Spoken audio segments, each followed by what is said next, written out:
Hey guys, welcome back to the studio. This one is all about food photography. I've done quite a few in the past. This one is going to focus on the lighting. Now, I've always tried to get rid of that nasty old contrasty type lighting, that hard lighting that we've always been trying to get rid of. And I've been showing you how to create soft window-like lighting, how to create that soft, dreamy-like look. Today's video though, we're flipping it. We're going to do the opposite. We're going to be playing with hard lighting. I'm going to show you how you can create some beautiful images to add to your portfolio so you can up the game and really make your portfolio stand out. So if that's what you're into, let's stick around. Let's get into some hard lighting.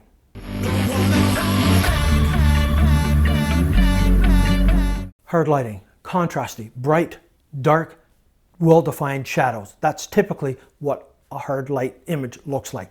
Now, the things that affect the shadow is the height the light is from the subject, the distance the light is from the subject, and the angle the light is hitting the subject. So let's get a closer look, see how the light and these play on our subject. So let's get in close and see how it works. Okay, the different types of lighting to create hard lighting. You can use sunlight. You can use a constant light like I've got over here, or in my case, I'm going to be using studio strobes because I'm going to be using my DSLR.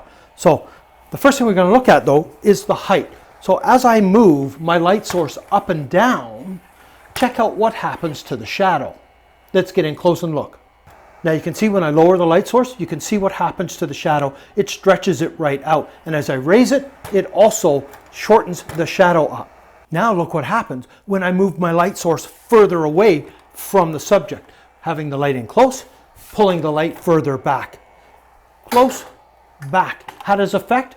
Let's get in close and you can see how it affects it. Look what happens when I move the light source further away from the subject, or I move the light source right into the subject. Again, you can see how that affects the shadow. Now let's check out what happens when I change the angle of the light source. As I move my light source around, you can see how the shadow changes because the shadow is always going to be opposite where your light source is. Let's get in close and you can see exactly what I mean. When I change the direction of the light source, the shadow is always opposite your light source. So those are the three things that are basically affecting your shadow. The height, the distance the light is, and the angle the light is hitting your subject. Okay, another thing that's going to affect the hardness of your light is the size of the light. The smaller the light, the harder the light. The larger the light, the softer the light. So we went from this, which it's got the barn doors on, but it's basically a 7-inch reflector, bare bulb on the studio strobe. Let's move this one out of the way and bump it up to a 22-inch beauty dish, and I have the diffuser on. Let's take a photo of this and have a look at it. That looks pretty good. Let's take this diffuser off to get that beautiful hard light look that we're after. And you can see the difference now between the two. All right, let me just get rid of the shower cap here. Let's move this out of the way. Let's bring back the 7-inch, take the exact same photo, and then we can compare the three. So one's got a bit of a diffuser on, so we can get a bit softer, but still hard light. One bare bulb, hard light. Now let's move this one out of the way, and then we will bring in the other one back in place. And then we will do one with this and check out the image using the smaller dish. So you can see with the three, there is a distinct difference between the hardness of it. So you can vary by the size of your light, and adding a bit of diffusion, you can control how hard the light is to get that exact look that you want.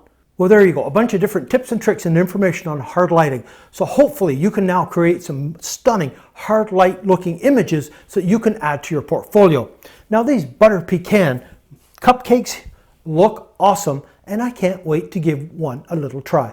So without further ado, that's it for this one. If you're new to the channel, please subscribe. Hit that bell notification so you're aware when I post new videos like this. If you enjoyed it, please give it a thumbs up. So until the next time, see ya.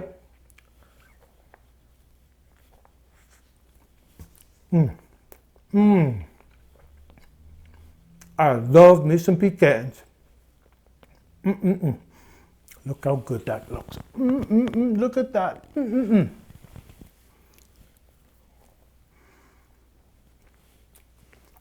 All right, see you later.